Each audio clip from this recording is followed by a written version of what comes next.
에베소서 6장 19절 말씀이고요.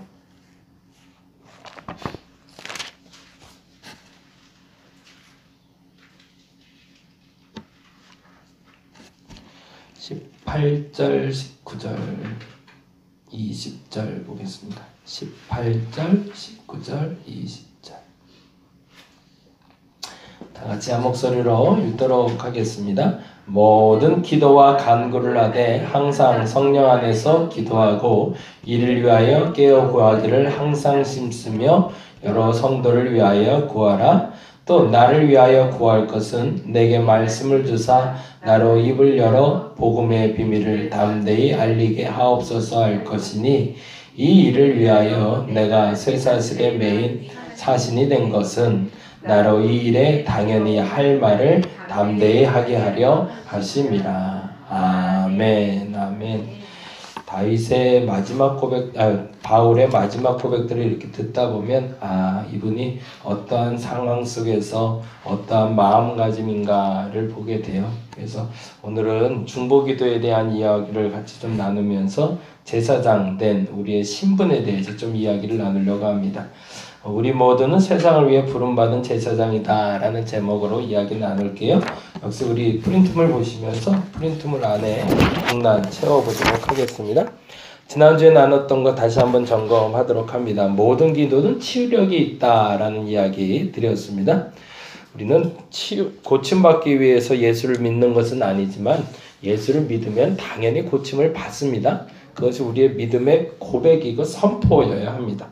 믿음의 고백이 된다는 건 그렇게 될 줄로 믿습니다 라고 말만 하는 것이 아니라 그렇게 될 것을 정말 믿는 걸 얘기합니다. 그래서 어저께도 그 얘기 드렸는데 믿음은 보여야 돼요. 믿음이 안 보이면 그걸 믿음이라고 말하면 안 돼요. 믿음은 눈에 보이는 겁니다. 주님이 보실 수 있어야 되고 사람들이 볼 수가 있어야 돼요. 저 사람 믿음 있는 사람인가 눈으로 봐도 알 수 있도록. 한번 보겠습니다. 1번 모든 기도에는 치유의 능력이 있습니다. 모든 기도는 치유의 능력이 있습니다. 때로는 점진적이고요. 때로는 즉각적이고요. 그리고 지난주에 안 적었던 건데 영혼의 치유가 있고 육신의 치유가 일어납니다. 모든 기도를 할 때 내가 그 아픈 곳을 놓고 기도하면 그 아픈 곳에는 점진적으로 즉각적으로 치료가 나타날 수도 있지만 보다 구체적으로 말씀드리면 그 병을 통해서 나의 영혼이 고쳐지고 나의 육신이 고쳐진다는 거거든요. 그래서 사실은 육신의 치유가 일어나지 않는다 할지라도 정말 진짜 기도하고 있다면 영혼의 치유함이 나타난다는 거죠. 그래서 그 얘기를 그 밑에 부분에 이렇게 하고 있는데요. 2번인데 의학과 신학은 양자택일이 아니다. 이거 우리가 잘 알아야 되죠. 그래서 병원도 자꾸 가야 돼요. 병원 자꾸 가서 치료받는 것이 맞고 기도도 해야 되는 게 맞다는 거죠. 이건 양자택일에서 이것만 하고 이건 안 하다는 것이 아니라 같이 공존할 수 있도록. 왜냐하면 하나님이 의학이라는 좋은 달란트를 의사에게 주신 거니까. 그렇죠?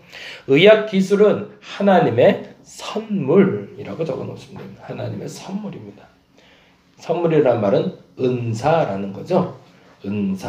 은사는 아무나에게 주는 건 아닙니다. 그 은사를 활용할 수 있는 사람에게 주시는 거죠.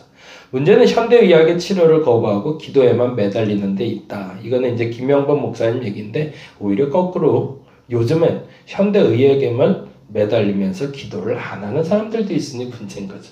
사실은 이게 두 개가 공존해야 되는데. 근데 한 가지 더 기억해야 될 건 부작용이 없는 약은 없다라는 겁니다. 완벽하지 않다는 것도 인정해야 된다는 거죠. 의사가 치료를 하는데 의사가 치료하는 게 완벽하지 않을 수도 있다. 그걸 알아야 왜 난 기도도 하고 병원도 다녀오는데 왜 이렇게 안 낫지? 이 말 안 하게 된다는 거죠. 월요일날 같이 목사님들하고 좀 여행을 갔다 왔어요. 강릉 쪽에. 우리 한번 같이 가요. 너무 좋더라고요. 날도 좋아서 그랬는데 하여튼 먹을 것도 잘 먹고 왔는데 운전하신 분이 허리 디스크가 오신 분이세요. 이게 허리 디스크가 있는데 운전할 수 있겠어? 그랬더니 운전하겠다고 그러더라고요. 그래서 운전을 했는데 본래 이제 그 붕어빵 전도를 하세요. 그분은. 그러다 보니까 이게 좀 무거운 걸 들 일이 많고 무거운 걸 나를 일이 많은 거죠. 근데 그러다 보니까 몸을 아끼지 않고 일하는 분이고 운동을 너무 좋아하세요. 그래서 이제 운동하다가 몸이 좀 상한 건데 그 척추 쪽에 3번인가 5번이 너무 아파서 통증이 너무 심해서 잠을 못 잤대요. 아예 잠을 못 자고 남자가 덩치가 한 100kg가 넘는 큰 덩치인데 이게 동민이만 해요. 우리 동민이만 하는데 거의 울었대요. 그래서 너무 통곡하고 그래서 집안 식구끼리 나눠서 잤대요. 우는 모습 보이기 싫어하고. 너무 안 되겠다 해서 이제 기도만 하다가 이제 병원을 갔더니 역시나 이게 이제 나갔다는 거지. 아예 그냥 두 개가 튀어나왔대요. 그래서 이거 어떡하냐 그랬더니 그쪽에서는 그렇게 한대네요. 이렇게 뭐 침 같은 걸로 이렇게 쿡쿡 찔러보더래요. 찔러보더니만 어디가 아프면 아프다고. 근데 아픈 게 아니라 찌릿하면 얘기하라고 그러더래요. 근데 큰 병원에 갔는데 찌릿하는 게 별로 없으니까 이렇게 눌러도 그냥 살짝 누르니까 괜찮은데요 그랬더니 아무데나 이렇게 막 주사를 놓더래요. 그러고 한 일주일 2번인가 3번인가 갔는데도 안 나더라는 거예요 이게. 이건 너무 속상해갖고 그러고 있는데 김천에서 옛날에 전도사 생활을 했는데 김천에 있는 병원장 하는 분이 계시대요. 그분이 오랜만에 전화가 왔다는 거예요. 목사님 소식 들었는데 왜 안 내려오세요? 그러더래요. 무슨 소문이요? 그랬더니 허리 아프다며 빨리 내려와요. 그러더래요. 내가 고쳐줄게. 그러더래요. 그래갖고 그러냐고. 근데 그분은 천안이거든요. 천안에서 김천까지 내려가는 것도 일이니까. 근데 다행히 앉아있는 건 그나마 좀 낫대요. 눕는 거하고 서 있는 걸 못하겠대요. 그래서 서서 할 때도 이거 짚고 하던가 그 어르신들 다니는 그 지팡이 그거 짚고 다니거든요. 지금도 너무 힘들어서. 그래서 김천까지 이제 억지로 내려갔다는 거죠. 그때 그분이 이렇게 똑같이 하는데 이렇게 찌릿하면 얘기하세요. 그러면서 누르는데 굉장히 꼼꼼하게 누르더래요. 하나 누르면서. 근데 정말로 어느 한 곳을 탁 눌렀는데 죽을 것 같이 아프더래요. 너무너무 아파갖고 그때 여기네요. 그러더니 거기 주사를 쫙 놔줬더니 그날 하루를 너무 편하게 잤다는 거예요. 그게 그 명의들이 있는 것 같아요. 근데 그분은 치과 척추 전공의도 아니고 가정의학과래. 가정의학과요. 근데 본인이 가정의학과를 택한 이유가 또 은혜인데 의학기술 중에 뭘 배울까 고민을 많이 했는데 신앙이 굉장히 좋은 분이래요. 내가 어떤 의사를 하면 좋을까 했는데 하나만 해서는 모든 사람을 못 돕게 돼요. 모든 일에 전문의가 안 되더라도 조금이라도 할 수 있는. 그래서 아프리카 어느 지역에 한 6개월인가 부부가 같이 의사인가 봐요. 그래서 부부가 같이 가서 치료 활동도 하고 뭐 이런 일을 하시는 분이래요. 그러다 보니까 저 사람이 얼마나 대단히 알겠어. 사람들은 그렇게 생각하는데 의술이 굉장히 좋은 분이신가 봐요. 그래서 김천 가서 지금 고쳐졌다는 거예요. 근데 그분 얘기가 재밌어요. 그게 참 하나님 은혜인데. 그래서 우리는 기도도 해야 되고 그리고 의학 병원에도 가야 된다는 이유가 이 뼈에서 이게 물렁뼈가 튀어나오는 거잖아요. 척추가 아픈 게. 그게 40일이 지나면 몸에서 자연적으로 녹아내린다네요. 아예 사라져 버린대요. 근데 그 40일이 그렇게 아프대요. 근데 목사님 며칠 됐어요? 그때 거의 40일이 됐더래. 그 아픈 거 어떻게 참았냐고 그러더래. 그거 참을 수 있는 고통이 아니라. 근데 그거 참아냈기 때문에 목사님 죄송한데 일주일만 더 버티라고. 어차피 지금은 수술할 수도 없고 수술해도 별 소용없다고. 정 아프면 인공으로 껴야 되는데 나는 그거 안 했으면 좋겠다고. 오히려 이렇게 찌릿찌릿 아플 때마다 와서 주사 맞고 가라고. 그렇게 얘기를 하시더라는 거예요. 그러니까 하나님이 자연 치유를 하게 만들어 놨더라고요. 몸이라는 것을. 그거는 인간이 건드리기 이전에 사람 몸이 망가지면 그 몸이 망가진 상태에서 어떻게 하면 최선의 방법으로 나갈 수 있는 길을 하나님이 열어놓으셨더라고요. 근데 그거를 우리가 알지 못하니까 100% 의사에게 맡기던가 아니면 하나님께만 온전히 그건 아니라는 거죠. 그냥 인정하는 것도 참 중요한 것 같아요. 근데 요즘 워낙 병명이 많으니까 뭐가 병인지 발견도 못할 때가 많아서 문제인데 그럴 때 기도하면서 지혜를 구했으면 좋겠습니다. 근데 인정해야 될 건 부작용이 없는 약은 없다라는 겁니다. 세 번째 볼게요. 치유 기도에 대한 제한. 그래서 이렇게 얘기를 합니다. 김영복 목사님 얘기인데 치료의 전 과정을 통해 하나님의 영과 더욱 친밀하기 위해 기도하라. 이게 참 어렵죠. 난 아파 죽겠는데 하나님과 무슨 친밀함? 근데 그게 시작이라는 거죠. 하나님 나 아파요. 이 말이 시작이 돼야 그때부터 고침이 있다는 거죠. 어떤 고침이? 즉각적으로 점진적으로 영혼의 육신의 고침이 있다는 거죠. 때로는 병과 함께 살아야 할 수도 있다. 그것도 우리 또 인정해야 돼요. 못 고치는 병이 있으니까 부작용 없는 약도 있지만 못 고치는 병도 있습니다. 그 또한 인정하고 그 경우 질병에서 눈을 돌려 이 질병을 감당케 하실 하나님께 눈을 돌릴 수 있어야 된다. 그래서 질병 하나님이라고 적으시면 됩니다. 치료의 전 과정을 통해 하나님의 영과 더욱 친밀하게 기도하시고 때로는 병과 함께 살아도 됨을 인정하시고 그 경우 질병에서 하나님께로 눈을 돌릴 수 있어야 됩니다. 그렇다면 왜 병이 올까? 크게 5가지로 적어놨었죠. 첫 번째, 기질적으로. 그리고 유전적으로 오는 질병.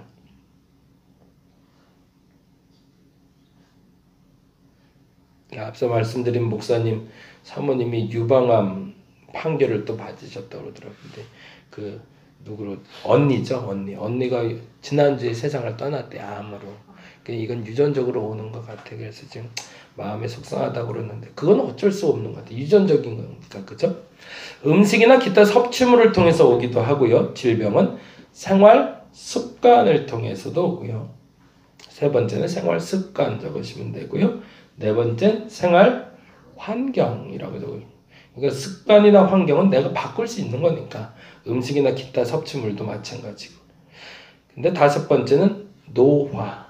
나이가 드는 거.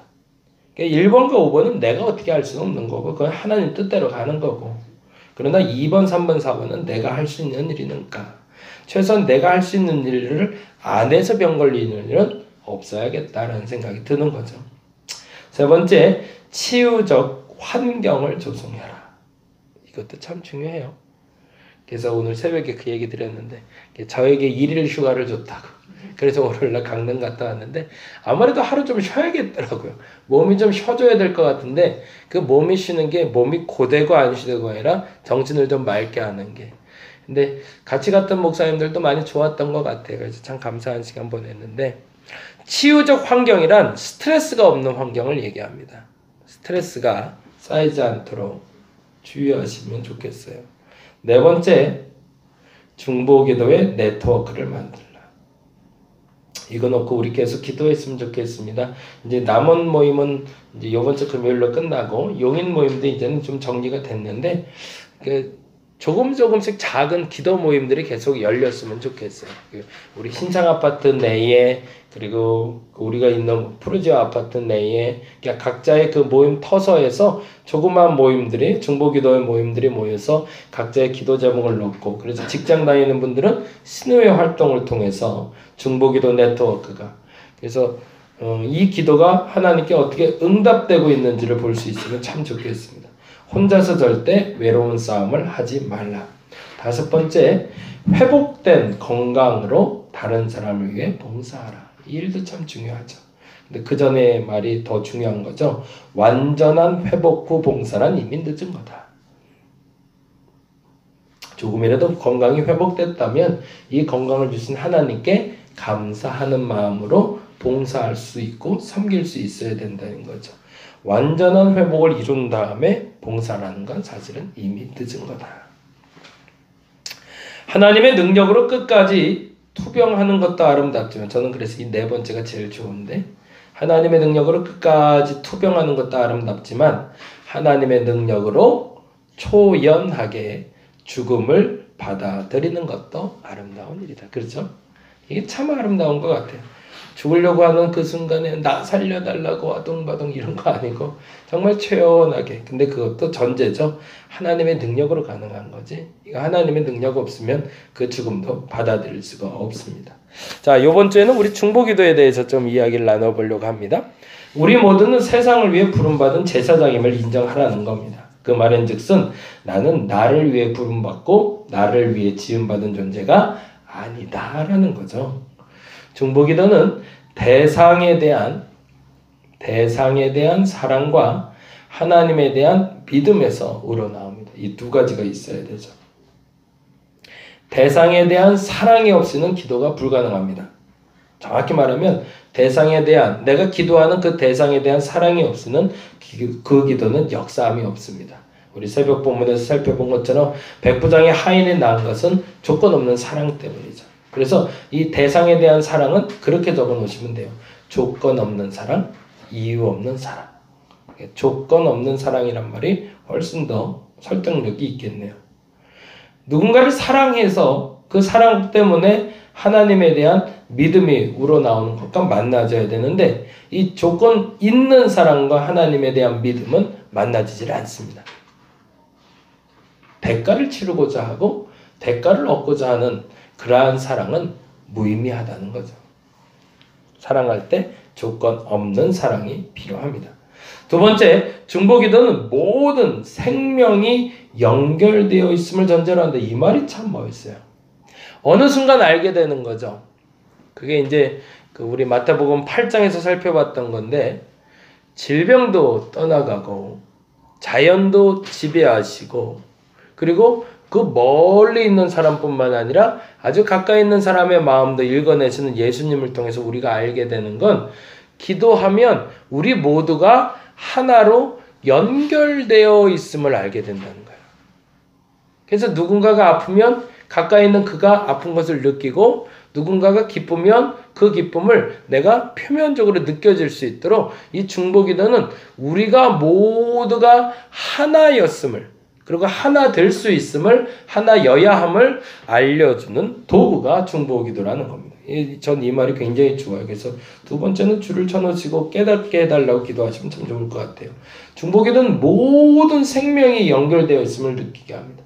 파도 안에 살고 있는 그 미생물들 뿐만 아니라 물고기들, 해와 달들, 꽃들, 나무들 이 모든 것들이 모든 생명체가 나의 생명과 연결되어 있다라는 그 의미를 깨닫는다면 창조 세계의 회복을 놓고 우리는 어떻게 기도해야 될지 알게 될 겁니다. 그래서 이번 사순절 기간 동안은 탄소 금식이라고 해서 생명 살리는 금식을 좀 하려고 하는데 그 얘기는 다시 한번 말씀드릴 시간이 있을 것 같습니다. 중보기도의 방법을 크게 8가지로 얘기합니다. 첫째는 대상에 대한 사랑이 일어나도록 잠시 기도 중 그 사람을 생각하라. 목사가 얘기한다고 해서 기도하는 게 아니고 내게 그 사랑이 느껴져야 탄식하고 아파하며 기도할 수 있기 때문에 대상에 대한 사랑이 근데 그 사랑은 아까 무슨 사랑이라고 그랬죠? 조건 없는 사랑.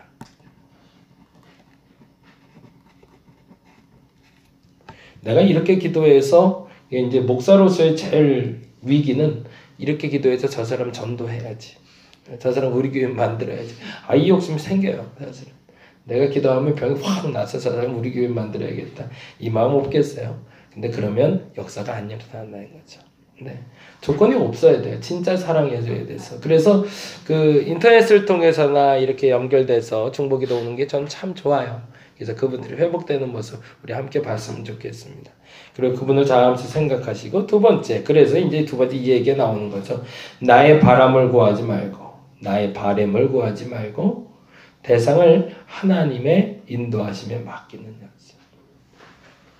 근데 생각하다 보면 내가 원하는 대로 됐으면 좋겠는데 사랑이 싹 트면 암도 났으면 좋겠고 병도 났으면 좋겠고 근데 그건 내 바람. 저 병을 통해서 저가 하나님의 인도하심을 받게 해달라고 그렇게 기도할 수 있어야 바른 시작이라는 겁니다. 그 다음이 이제 세 번째, 대상을 위해 할 수 있는 일을 기도 중에 찾으라.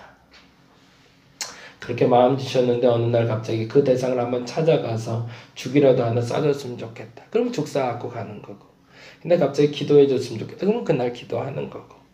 내가 할 수 있는 일만 하는 겁니다. 내가 고칠 수는 없고요. 하나님이 고치시고 의사가 고치는 일을 하는 거죠. 네 번째, 기도의 관심을 넓혀 가야 합니다. 그것만으로 집중하는 것이 아니라 병이 낫는 것, 기도 제목의 응답을 받는 것, 그것 번외로 하나님이 생각의 시야를 넓혀 주실 겁니다. 그래서 그 사람의 가진 문제의 뿌리가 무엇인지를 알게 하실 것이고 그 문제의 뿌리로부터 기생되고 있는 죄나 악한 것들을 제거하게 하실 것이고 그 뿌리가 건강하게 자라서 거목이 되기 위해서 하나님이 그 문제를 허락하셨다는 걸 알게 하실 겁니다. 그러니까 그 기도가 넓어질 수밖에 없겠죠. 그 한 사람의 문제 해결의 것이 아니라 그 문제 해결을 통해서 죄악이 사라지고 하나님의 역사가 나타날 수 있도록 관심을 넓혀갈 수 있어야 된다는 거죠. 그리고 이를 위해서 실제적으로는 다섯 번째로 중보기도 시간을 따로 마련해야 됩니다. 정시에 기도하는 습관이 너무 중요하고요. 여섯 번째로는 중보기도의 목록을 작성하라. 그래서 제가 그 거룩한 습관 계속 부탁드린 건데 이 기도를 작성하는 것이 제일 중요한 요건은 응답받는지 응답 안 됐는지를 알 수가 있고요. 어떤 기도가 응답받는 기도인지 어떤 기도가 응답이 안 되는 기도인지를 알 수가 있고 왜 그 기도는 응답이 안 됐는지 이 기도는 응답됐는지를 알 수 있는 기도가 바로 이 목록 작성에 있습니다. 그래서 목록을 작성하다 보면 불편한 마음이 들 때도 있고 기도하다 보면 기도가 사라질 때도 있어요. 그것은 이미 그 기도가 응답됐는데 모르고 있을 때도 있고요. 그래서 중보기도를 요청받았다면 그 기도가 응답됐을 때 꼭 알려달라고 요청하셔야 됩니다. 그렇지 않고 내가 기도할게. 그건 사실 기도 안 하겠다는 얘기예요. 수시로 연락 달라고 해야 됩니다. 그래서 그 연락을 받으시면서 그 연락의 결과물들을 목록으로 모으셔야 됩니다. 그래야 기도가 어떻게 되는지 알 수 있고요. 다음에 일곱 번째 중보기도 네트워크를 구성하라. 절대 홀로 기도하지 마시기 바랍니다. 문제의 근원을 뽑아내기 위해서 가십거리를 만들 필요는 없지만 기도하는 사람들을 모아 함께 기도할 수 있어야 됩니다. 그리고 제일 중요한 건데요. 8번인데 중보기도 순간을 포착하라. 이게 왜 중요하냐면 저는 이거를 이제 다른 말로는 3초 기도라고 하고요. 그리고 예수전도단에서는 이 기도를 화살 기도라고 부르거든요. 이 순간 포착의 기도는 그때 하나님의 영이 역사하시기 때문에 그렇습니다. 그래서 그때를 놓치지 않고 하나님이 알려주는 그때에 맞춰서 하나님께 그 기도를 아뢰할 수 있을 때 그 기도가 응답됨을 알게 됩니다. 그래서 중보기도의 순간을 포착하는 것, 그것을 놓치지 않고 기도하셔서 오늘은 한번 그 기도로 한번 들어가 봤으면 좋겠습니다. 오늘 기도하는데 그렇게 기도했으면 좋겠어요. 그러니까 너무 많은 것을 하려고 애쓰지 마시고 그냥 머리에 떠오르는 것들을 하나님 알려달라고 기도했으면 좋겠습니다. 그래서 머리에 떠오르는 것들 중에 지금 그 목록을 작성하시면서 그 순간순간을 포착하시면서 적어가는 기도를 하시면 조금 더 풍성한 기도를 할 수 있을 것 같습니다. 오늘 내가 기도해야 될 대상이 누구인지 한번 찾아보시기 바랍니다. 그리고 그 대상을 위해서 기도하는 목록을 작성하시고 이를 위해서 같이 기도해야 될 사람이 누구일지, 기도할 수 있는 사람인지 누구인지 찾아보시고 그리고 그 순간을 지켜서 이번 일주일을 살아내게 해달라고 그렇게 기도하는 오늘 한 날이 되시기를 바랍니다. 기도하겠습니다. 하나님, 오늘 이 시간에는 중보기도로 하나님께 나아가기를 원합니다. 우리 안에 있는 문제도 물론 중요하고 필요하지만 내가 알고 있는 그 사람의 문제들, 그 사람의 이야기들을 하나님께 아뢰일 수 있는 시간이 되게 하여 주시옵소서. 그리고 아뢰진 그 기도가 하나님 앞에서 어떻게 응답받고 있는지를 알게 하여 주옵시고 그 기도의 응답이 하나님이 기뻐하는 응답인지 아니면 내 소원의 결과물인지를 알게 하여 주시옵소서. 기도가 깊어진다는 것은 훈련과 습관을 통해서 만들어집니다. 그 훈련과 습관이 오늘 잘 숙달되게 하여 주옵시고 오늘만큼은 기도로만 하나님께 나아가고자 하오니 이 기도가 주께 응답되게 하여 주시옵소서. 감사합니다. 고마우신 예수님 이름으로 기도드렸습니다. 우리 다 같이 기도하며 하나님께 나아가겠습니다.